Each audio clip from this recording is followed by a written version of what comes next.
नमस्कार, आप देख रहे हैं के न्यूज नेशनल और मैं हूं आपके साथ में शोभित पाठक। तो रुक करते हैं महत्वपूर्ण सुर्खियों पर। कानपुर के पूर्व कमिश्नर असीम अरुण ने पिछले दिनों नौकरी से वीआरएस ले लिया था। रविवार को वो भाजपा में शामिल हुए। मुख्यमंत्री अरविंद केजरीवाल ने रविवार को गोवा की जनता के लिए कई चुनावी घोषणाएं की हैं। स्वामी प्रसाद मौर्य के बाद योगी कैबिनेट के पूर्व मंत्री दारा सिंह चौहान ने रविवार को समाजवादी पार्टी की सदस्यता ग्रहण कर ली है। यूपी विधानसभा चुनाव में यूपी के मुख्यमंत्री योगी आदित्यनाथ गोरखपुर की शहर से चुनाव लड़ेंगे। यूपी में चुनावी बिगुल बजते ही संयुक्त किसान मोर्चा ने एक बार फिर से आंदोलन को लेकर कमर कस ली है। कानपुर के पूर्व कमिश्नर असीम अरुण ने पिछले दिनों नौकरी से वीआरएस ले लिया था। रविवार को वे भाजपा में शामिल हो गए। लखनऊ में भाजपा दफ्तर पहुंचकर उन्होंने पार्टी की सदस्यता ग्रहण की। केंद्रीय मंत्री अनुराग ठाकुर, उत्तर प्रदेश अध्यक्ष स्वतंत्र देव सिंह ने असीम अरुण को सदस्यता दिलाई। इस मौके पर प्रदेश अध्यक्ष भाजपा प्रदेश स्वतंत्र देव सिंह ने कहा कि असीम अरुण के पिता ने दलित वंचितों के लिए काम किया है। इनके पिता ने गुंडों से लोगों को बचाया है। जब मेरी बात असीम अरुण से हुई तो उन्होंने कहा कि भारतीय जनता पार्टी सबसे अच्छी पार्टी है। अटल बिहारी वाजपेयी और नरेंद्र मोदी की नीतियों को देखते हुए भाजपा ज्वाइन करने का फैसला उन्होंने किया है। असीम अरुण ने कहा कि पहले नेता गुंडों को छोड़ने के लिए फोन करते थे, लेकिन इस सरकार में ऐसा नहीं हुआ है। असीम अरुण ने कहा है कि भाजपा ने उन्हें और अधिक सामाजिक कार्य करने के लिए राजनीतिक चुनने का सुझाव दिया है। ऐसे कई काम हैं जो वह अपने कार्यकाल के दौरान नहीं कर सके, इसलिए राजनीति में आने का फैसला लिया है। भाजपा इकलौती ऐसी पार्टी है जो नेतृत्व का विकास करती है। पुलिस कर्मियों को काम करने के लिए भाजपा शासन से बेहतर सुखद अनुभव नहीं हो सकता है। केंद्रीय मंत्री अनुराग ठाकुर ने कहा है कि सपा में वो जाते हैं तो दंगा होता है, भाजपा में वो आते हैं जो दंगा रोकते हैं। आप सपा की सूची देखिए, कोई जेल में है तो कोई बेल में है। नाहिद हसन उसका उदाहरण है। सपा की लिस्ट में पहला नाम जो है वो जेल में है और आखिरी नाम बेल पर है। सपा का पहला नाम नाहिद हसन है जो कि जेल में है और अब्दुल्ला आजम बेल पर है। गोवा में चुनावी हलचलें तेज हो रही हैं। बीजेपी एक और अपने प्रत्याशियों की सूची फाइनल करने में जुटी है, तो वहीं आम आदमी पार्टी के संयोजक और दिल्ली के मुख्यमंत्री अरविंद केजरीवाल ने रविवार को गोवा की जनता के लिए कई चुनावी घोषणाएं की हैं। उन्होंने कहा है कि जनता त्रस्त हो गई है और वे बदलाव चाहती है, इसके लिए आप उनकी आशा है। पहले उनके पास बीजेपी और कांग्रेस के अलावा कोई विकल्प नहीं था, लेकिन अब वे बदलाव चाहते हैं। उन्होंने कहा कि आपने गोवा की जनता के लिए 13 सूत्रीय एजेंडा तय किया है। अरविंद केजरीवाल ने रविवार को गोवा के लिए चुनावी घोषणाएं की हैं। उन्होंने कहा है कि अगर गोवा में आम आदमी पार्टी की सरकार आती है तो राज्य के हर जिले और गाँव में बेहतर स्वास्थ्य सेवाएं उपलब्ध कराने के लिए मोहल्ला क्लिनिक और अस्पताल जो हैं वो खोले जाएंगे। उन्होंने वादा किया कि राज्य में बिजली, पानी और सरकारी स्कूलों में पढ़ाई पूरी तरह से मुफ्त मुहैया कराई जाएगी। अरविंद केजरीवाल ने कहा कि 18 साल से अधिक उम्र की हर महिला को सहायता के तौर पर 1000 रुपए दिए जाएंगे। वहीं प्रदेश के पर्यटन सेक्टर के अंतर्राष्ट्रीय मानकों के आधार पर उन्नत बनाया जाएगा। राज्य की सड़कों की स्थिति ठीक की जाएगी। उन्होंने कहा कि किसान समुदाय से बात करके किसानों के मामले को भी सुलझाने का काम किया जाएगा। स्वामी प्रसाद मौर्य के बाद योगी कैबिनेट के पूर्व मंत्री दारा सिंह चौहान ने रविवार को समाजवादी पार्टी की सदस्यता ग्रहण कर ली है। इस मौके पर सपा सुप्रीमो अखिलेश यादव भी मौजूद रहे। पूर्व मंत्री दारा सिंह चौहान ने सपा में शामिल होने के बाद कहा कि पिछड़े समाज के लोग सहित पूरे प्रदेश की जनता अखिलेश यादव के साथ है। बीजेपी ने नारा दिया था कि सबका साथ सबका विकास, लेकिन विकास सिर्फ कुछ लोगों का ही हुआ है। आज गुलाम बनाने की साजिश हो रही है। छोटी छोटी चीजें जैसे अनाज देकर ऐसा किया जा रहा है, लेकिन पिछड़े समाज के लोग अब ठगे नहीं जा सकेंगे। सपा में शामिल होने के बाद दारा सिंह चौहान ने बीजेपी पर आरोप लगाते हुए कहा कि लोग मुझसे पूछते हैं कि 5 साल तक क्या करते रहे। इसका जवाब है कि हम लोग 5 साल तक इंतजार करते रहे। जब हमने देखा कि पिछड़े दलित समाज की अनदेखी हो रही है, तब जब संविधान से छेड़छाड़ करने की साजिश हो रही थी, तब हमने अखिलेश यादव के साथ आने का फैसला किया है। दारा सिंह ने कहा कि साल 2017 में जब बीजेपी सरकार बनी थी तो ये नारा दिया था कि सबका साथ सबका विकास, लेकिन साथ तो किसी का नहीं लिया, बस कुछ लोगों को बीजेपी ने अधर में लटका दिया है। उत्तर प्रदेश विधानसभा चुनाव में यूपी के मुख्यमंत्री योगी आदित्यनाथ गोरखपुर की शहर सीट से चुनाव लड़ेंगे। ऐसे में वर्तमान विधायक डॉक्टर राधा मोहन दास अग्रवाल का टिकट कट गया है। हालांकि शनिवार को सीएम योगी की गोरखपुर से उम्मीदवारी का स्वागत करते हुए राधा मोहन दास अग्रवाल ने कहा था कि हम भाजपा के कार्यकर्ता हैं, पार्टी के निर्णय का स्वागत करते हैं। फिलहाल अग्रवाल मीडिया और सोशल मीडिया से दूर हैं। वहीं टिकट कटने के एक दिन पहले उन्होंने कहा था कि अगर उनकी जगह किसी और को टिकट मिलता है तो उन्हें चिंता नहीं है। आपको बता दें कि सीट पर अभी तक राधा मोहन दास अग्रवाल 3 बार से विधायक रहे हैं। अब सीएम योगी इस सीट से चुनाव लड़ने वाले हैं, यानी मोहन दास अग्रवाल का टिकट यहां से कट गया है। वहीं अभी यह नहीं पता चला है कि उन्हें किस सीट के लिए टिकट दिया जाएगा। 2012 और 17 में भी बीजेपी ने डॉक्टर राधा मोहन दास अग्रवाल को लड़ाया और उन्होंने जीत हासिल की थी। दरअसल गोरखपुर सदर विधानसभा सीट पर पिछले 33 सालों से भगवा का कब्जा है। इन 33 सालों में कुल 8 चुनाव हुए हैं, जिनमें से 7 बार बीजेपी और 1 बार हिंदू महासभा से जो है उसने जीत हासिल की है। वर्ष 2002 में इस सीट से डॉक्टर राधा मोहन दास अग्रवाल हिंदू महासभा के बैनर तले जीते, लेकिन बाद में बीजेपी में शामिल हो गए और वह तब से ही लगातार इस सीट पर जीतते आ रहे हैं। उत्तर प्रदेश चुनावी बिगुल बजते ही संयुक्त किसान मोर्चा एक बार फिर से आंदोलन को लेकर कमर उसने कस ली है। एसकेएम ने 1 महीने पहले दिल्ली की सीमाओं पर 3 नए कृषि कानून के वापसी के बाद आंदोलन खत्म कर दिया था, लेकिन अब इस मोर्चे ने ऐलान किया है कि वो 21 जनवरी से उत्तर प्रदेश के लखीमपुर खीरी में बीजेपी के खिलाफ विरोध प्रदर्शन करेंगे। एसकेएम के मुताबिक उत्तर प्रदेश उत्तराखंड में वो लोगों को बीजेपी के खिलाफ वोट डालने की अपील भी करेंगे। किसान संगठन अपने आंदोलन के दौरान किसानों के खिलाफ केस वापस लेने की मांग भी करेंगे। साथ ही वो पिछले साल अक्टूबर में लखीमपुर खीरी में 8 किसानों की मौत का मुद्दा भी उठाएंगे। आपको बता दें कि मंत्री अजय मिश्रा के बेटे पर पिछले साल प्रदर्शनकारी किसानों की गाड़ी से कुचलकर हत्या करने का भी आरोप है। संयुक्त किसान मोर्चा के मुताबिक वो लखीमपुर खीरी में विरोध स्थल तैयार करेंगे। आपको बता दें कि पिछले साल भी इस मोर्चे ने बंगाल में लोगों को बीजेपी के खिलाफ वोट डालने की अपील की थी। एसकेएम ने फसलों के न्यूनतम समर्थन बिल की कानूनी गारंटी सहित किसानों की मांगों पर सरकार की ओर से कोई आश्वासन नहीं मिलने के खिलाफ 31 जनवरी को राष्ट्रव्यापी विश्व घात दिवस मनाने का भी आह्वान किया है। तो ब्रेक पर जाने से पहले रुक करते हैं अब तक की सुर्खियों पर। कानपुर के पूर्व कमिश्नर असीम अरुण ने पिछले दिनों नौकरी से वीआरएस ले लिया था। रविवार को वो भाजपा में शामिल हुए। मुख्यमंत्री अरविंद केजरीवाल ने रविवार को गोवा की जनता के लिए कई चुनावी घोषणाएं की हैं। स्वामी प्रसाद मौर्य के बाद योगी कैबिनेट के पूर्व मंत्री दारा सिंह चौहान ने रविवार को समाजवादी पार्टी की सदस्यता ग्रहण कर ली है। यूपी विधानसभा चुनाव में यूपी के मुख्यमंत्री योगी आदित्यनाथ गोरखपुर की शहर से चुनाव लड़ेंगे।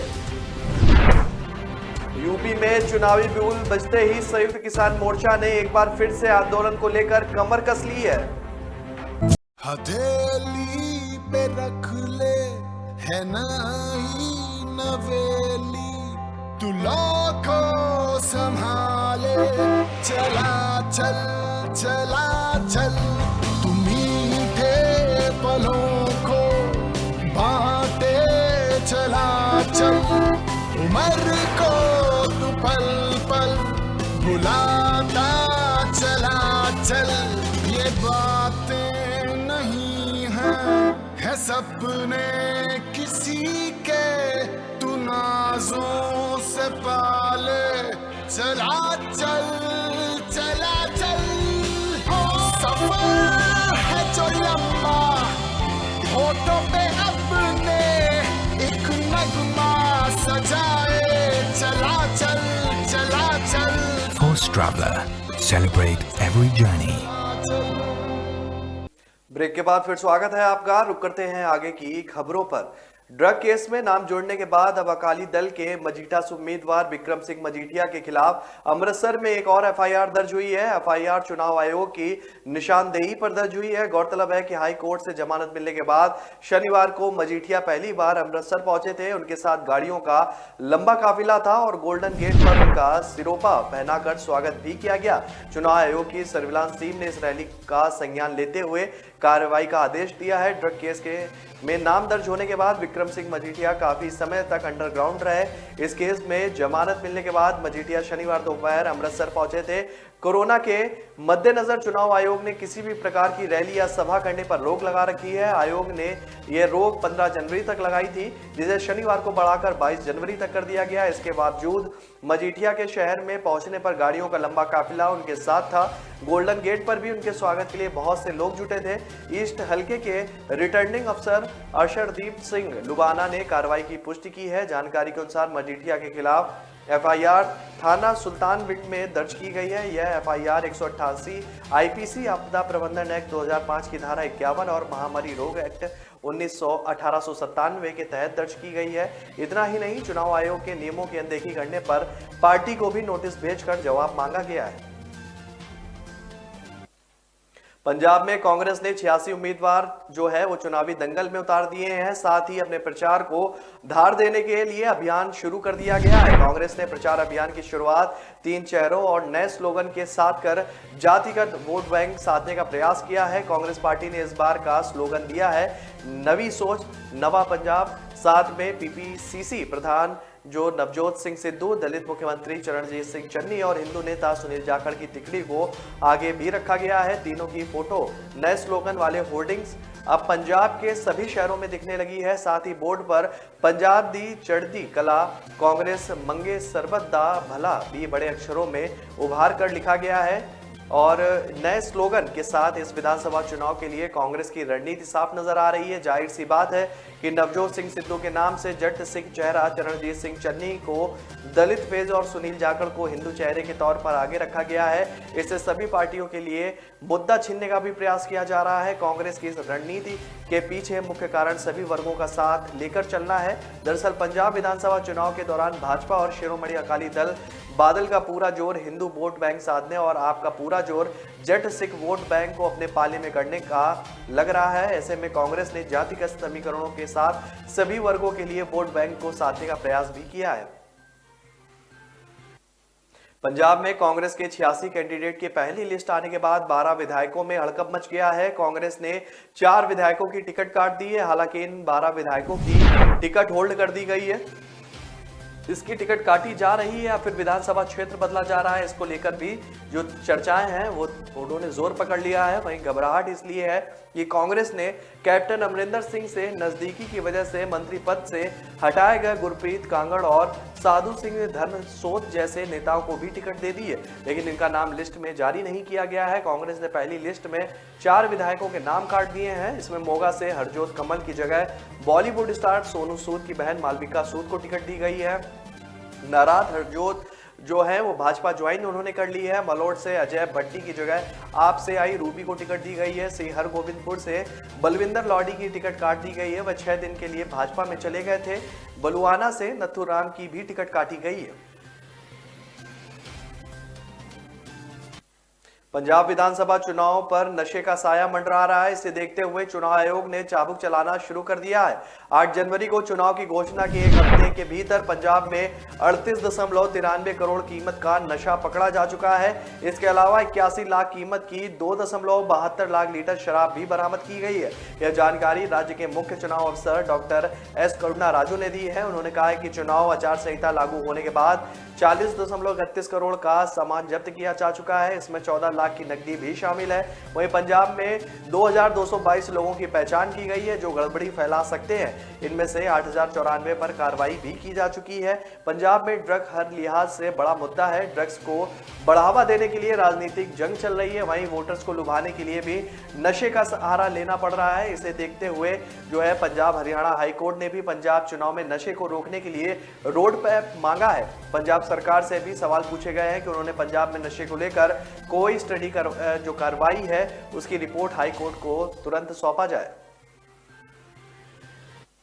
यूपी में भाजपा ने अपने 107 उम्मीदवारों की सूची जारी कर दी है। इसमें सबसे ज्यादा ओबीसी नेताओं को उम्मीदवार बनाया गया है। दरअसल भाजपा ने ऐसा रणनीति के तहत किया है। बीते 5 दिनों के दौरान बड़ी संख्या में भाजपा से ओबीसी विधायकों और मंत्रियों ने इस्तीफा देकर सपा ज्वाइन कर ली है। इसके बाद भाजपा ने डैमेज कंट्रोल करने के लिए न सिर्फ ओबीसी नेताओं को टिकट दिया है, बल्कि अपने मंच से यह भी कहा है कि पार्टी ने सबसे ज्यादा ओबीसी जातियों पर भरोसा जताया है। भाजपा ने एक भी मुस्लिम को अपनी पहली लिस्ट में टिकट नहीं दिया है। महिलाओं को भी महज 10 ही टिकट दिए गए हैं। सपा को छोड़ दिया जाए तो कांग्रेस और बसपा ने भी पहले और दूसरे चरण के चुनाव के लिए टिकटों की घोषणा कर दी है। सपा आरएलडी ने भी सिर्फ 29 सीटों पर उम्मीदवार उतारे हैं। मायावती ने अपने कोर वोटर दलित पर कम, मुस्लिमों पर ज्यादा भरोसा जताया है। फिलहाल दलितों को बसपा से ज्यादा कांग्रेस ने टिकट दिए हैं। तो ब्रेक पर जाने से पहले रुक करते हैं अब तक की सुर्खियों पर। कानपुर के पूर्व कमिश्नर असीम अरुण ने पिछले दिनों नौकरी से वीआरएस ले लिया था। रविवार को वो भाजपा में शामिल हुए। मुख्यमंत्री अरविंद केजरीवाल ने रविवार को गोवा की जनता के लिए कई चुनावी घोषणाएं की हैं। स्वामी प्रसाद मौर्य के बाद योगी कैबिनेट के पूर्व मंत्री दारा सिंह चौहान ने रविवार को समाजवादी पार्टी की सदस्यता ग्रहण कर ली है। यूपी विधानसभा चुनाव में यूपी के मुख्यमंत्री योगी आदित्यनाथ गोरखपुर की शहर से चुनाव लड़ेंगे। यूपी में चुनावी बिगुल बजते ही संयुक्त किसान मोर्चा ने एक बार फिर से आंदोलन को लेकर कमर कस ली है। ऐश का न द्वेष का, यह दंगल है देश का। सुलगती समस्याओं के झुलसते सवालों का होगा दंगल देश का। प्रशासन के प्रश्नों को लेकर होगा दंगल देश का। शिक्षा, स्वास्थ्य, समाज, कानून और व्यवस्था के आज क्या है हालात। सोमवार से शुक्रवार रोज रात 8 बजे जलपा क्षत्रिय के साथ दंगल देश का।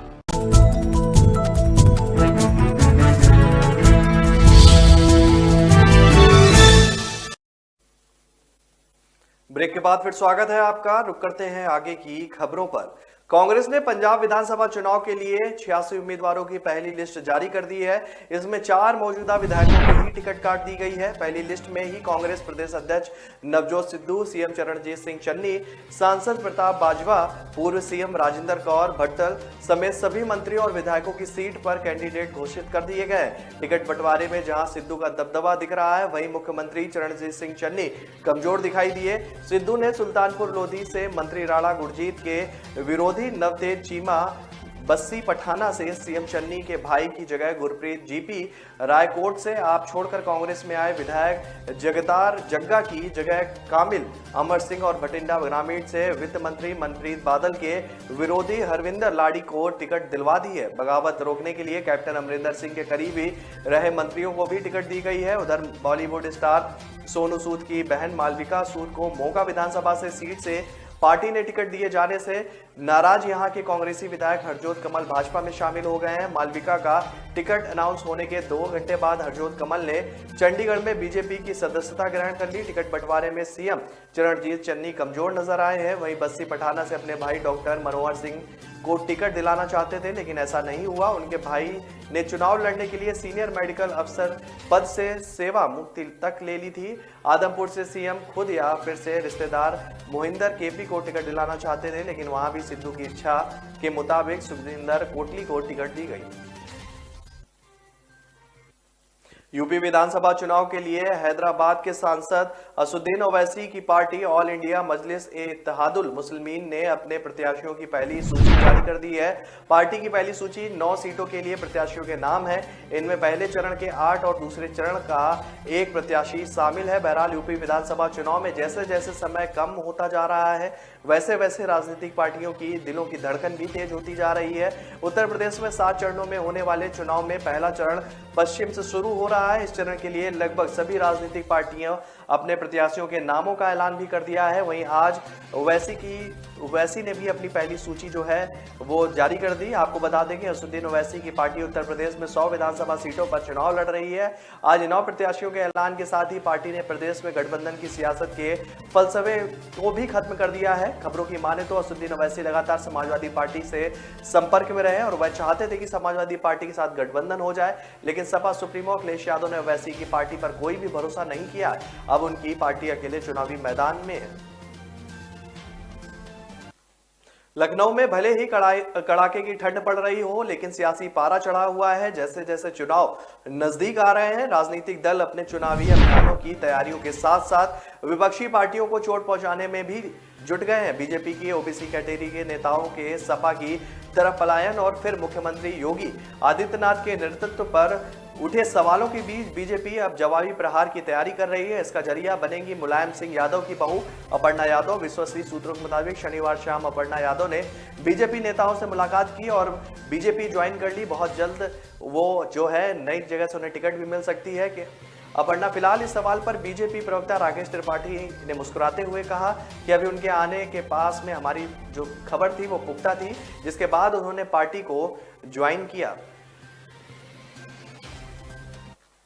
पंजाब में चुनाव नजदीक आते ही विधानसभा में 154 कर्मचारियों की भर्ती का मामला गर्मा गया है। आम आदमी पार्टी के नेता हरजोत बैस ने चंडीगढ़ में आरोप लगाया कि इसमें बड़ा घोटाला हुआ है। बिना किसी मेरिट के स्पीकर, डिप्टी स्पीकर और मंत्रियों के रिश्तेदारों और करीबियों को नौकरी दी गई है। यहां तक कि हरियाणा और हिमाचल प्रदेश के रहने वालों को भी नौकरी दी गई है। उन्होंने पूरे मामले की केंद्रीय जांच एजेंसी सीबीआई से जांच कराने की भी मांग की है। उन्होंने कहा कि भर्तियां कांग्रेस सरकार के 2017 से 22 के कार्यकाल के दौरान हुई। हालांकि इस मामले पर विस स्पीकर राणा केपी या मंत्रियों की तरफ से कोई भी प्रतिक्रिया सामने नहीं आई है। हरजोत बैस ने कहा है कि विधानसभा में जिन कर्मचारियों को नौकरी दी गई है उसमें सिद्धार्थ ठाकुर स्पीकर के दोस्त के बेटे हैं, मनजिंदर विधायक सुरजीत धीमान के भतीजे हैं, गौरव ठाकुर स्पीकर के रिश्तेदार के बेटे हैं, प्रवीण कुमार पूर्व कांग्रेस विधायक जोगिंदर सिंह के भतीजे हैं। रोपड़ से गौरव राणा और सौरभ राणा यानी कि एक ही घर से दो भाइयों को नौकरी दी गई है। मार्केट कमेटी आनंदपुर साहिब के चेयरमैन हरबंस लाल के बेटे राकेश कुमार को भी नौकरी दी गई है, जो काम डीसी ऑफिस रोपड़ में करते हैं। बठिंडा के अजय कुमार मनप्रीत बादल के करीबी के बेटे हैं और उनके काम करने के साथ ही वो काम भी करते हैं। और अवतार सिंह कांग्रेस के पूर्व सांसद पवन बंसल के ड्राइवर के बेटे हैं। कुलदीप मान वित्त मंत्री मनप्रीत बादल के स्टाफ मेंबर के बेटे हैं। प्रमोद कुमार पीआरटीसी डायरेक्टर के बेटे हैं। इन सभी को नौकरियां दी गई हैं। विराट कोहली ने टी20 के बाद टेस्ट की कप्तानी भी छोड़ दी है। दक्षिण अफ्रीका दौरे से पहले उन्हें वनडे की कप्तानी से हटा दिया गया था, यानी वो अब किसी भी फॉर्मेट में टीम के कप्तान नहीं होंगे। उन्होंने एक दिन पहले ट्वीट कर यह सार्वजनिक जो जानकारी है उसको सार्वजनिक किया है, लेकिन इसके 24 घंटे पहले ही उन्होंने टीम के खिलाड़ियों को इस फैसले की जानकारी दे दी थी। दक्षिण अफ्रीका के खिलाफ शुक्रवार को केपटाउन टेस्ट में मैच के साथ भारत ने सीरीज भी गंवा दी है। इसके बाद कोहली ने ड्रेसिंग रूम में टीम से मीटिंग की। इसी मीटिंग में भी उन्होंने पूरी टीम को टेस्ट कप्तानी छोड़ने की जानकारी दी थी। एक रिपोर्ट के मुताबिक केपटाउन टेस्ट में हार के बाद विराट ने टीम मीटिंग में अपने इस फैसले की जानकारी दी। उन्होंने साथियों से कहा कि वो टेस्ट कप्तानी छोड़ने जा रहे हैं। अगर कोई उनके इस फैसले को सुनकर हैरान रह गया।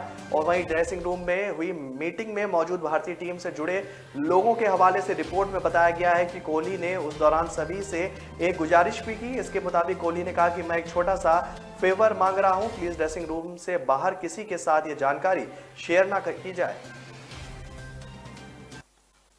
तो फिलहाल इस बुलेटिन में मेरे साथ इतना ही। आगे की खबरों के लिए बने रहिए के न्यूज नेशनल के साथ। नमस्कार। कानपुर के पूर्व कमिश्नर असीम अरुण ने पिछले दिनों नौकरी से वीआरएस ले लिया था। रविवार को वो भाजपा में शामिल हुए। मुख्यमंत्री अरविंद केजरीवाल ने रविवार को गोवा की जनता के लिए कई चुनावी घोषणाएं की हैं। स्वामी प्रसाद मौर्य के बाद योगी कैबिनेट के पूर्व मंत्री दारा सिंह चौहान ने रविवार को समाजवादी पार्टी की सदस्यता ग्रहण कर ली है। यूपी विधानसभा चुनाव में यूपी के मुख्यमंत्री योगी आदित्यनाथ गोरखपुर की शहर से चुनाव लड़ेंगे। यूपी में चुनावी बिगुल बजते ही संयुक्त किसान मोर्चा ने एक बार फिर से आंदोलन को लेकर कमर कस ली है।